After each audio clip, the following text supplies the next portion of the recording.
भाऊ, संजय राऊत असं म्हणतात की त्यांनी लिहिलेलं जे नरकातलं स्वर्ग नावाचं पुस्तक आहे त्यात असं म्हणतात की मोदी आणि शहा ज्यावेळेस अडचणीत होते त्यावेळेस त्यांना शरद पवार आणि बाळासाहेब ठाकरे यांनी मदत केली, मात्र ते उपकार विसरले आणि दोघांचेही पक्ष फोडले. आता 100 दिवस तुरुंगामध्ये काही सुचत नव्हतं म्हणून हे असले उद्योग त्यांना सुचलेत.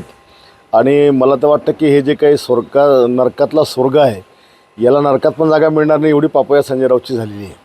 आणि त्याच्यामुळे ओटसूट काही पण दावे त्या ठिकाणी करून राहिलेला आहे. याला या घटनाक्रमाशी काही संबंध नाही.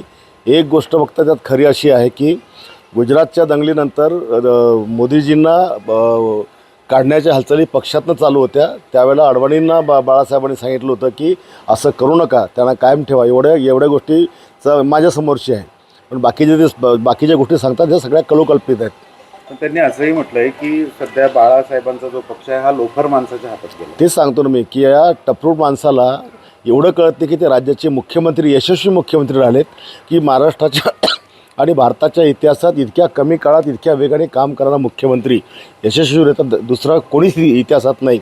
आणि त्यांना तो लोफर म्हणतो जे आजचे उपमुख्यमंत्री म्हणून, की लाज लज्जा शरम तर या माणसाला पाहिजे की आपण एका संविधानिक पदावर असलेल्या माणसाबद्दल आपण टीका त्या ठिकाणी करतो. ते करत असलेल्या दाव्यात किती सत्यता वाटते? नाही, त्याच्या कलोकल्पित दावा आहे. मनात वाटेल ते बोलत सुटतं संजय राऊत. पी चिदंबरम म्हणतात की इंडिया आघाडी जी आहे ती तुटत चाललेली आहे. किती दिवस दम मारणार आहे? शेवटी एवढे जॉईन केलेले पक्ष कधी एकत्र राहत नसतात. हळूहळू आता ते यांच्या कामापुढे सगळे तुटून पडणारे पक्ष ते एकत्र राहू शकणार नाही. शरद पवार, अजित पवार सोबत येण्याची परत चर्चा सुरू झाली. आता ते तर मी मागे पण बोललो की हे भविष्यात होऊ शकतं. कारण पवारसाहेबांनी वडिलकीची भूमिका घ्यावी आणि पक्ष दादांनी सांभाळावा ही सगळ्या दोन्ही पवारांच्या समर्थकांची इच्छा आहे. राज ठाकरेंनी पुन्हा एकदा कार्यकर्त्यांना सूचना केल्या किंवा युतीबद्दल काही बोलू नका म्हणून.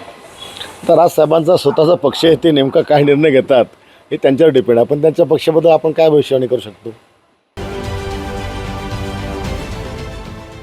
देश विदेशातील प्रत्येक घडामोडींचे लाईव्ह अपडेट मिळवण्यासाठी आता साम टीव्हीच्या सर्व सोशल मीडिया प्लॅटफॉर्मला लाईक, फॉलो आणि सबस्क्राईब करा. तसंच सर्व नोटिफिकेशनसाठी बेल आयकॉन प्रेस करायला विसरू नका.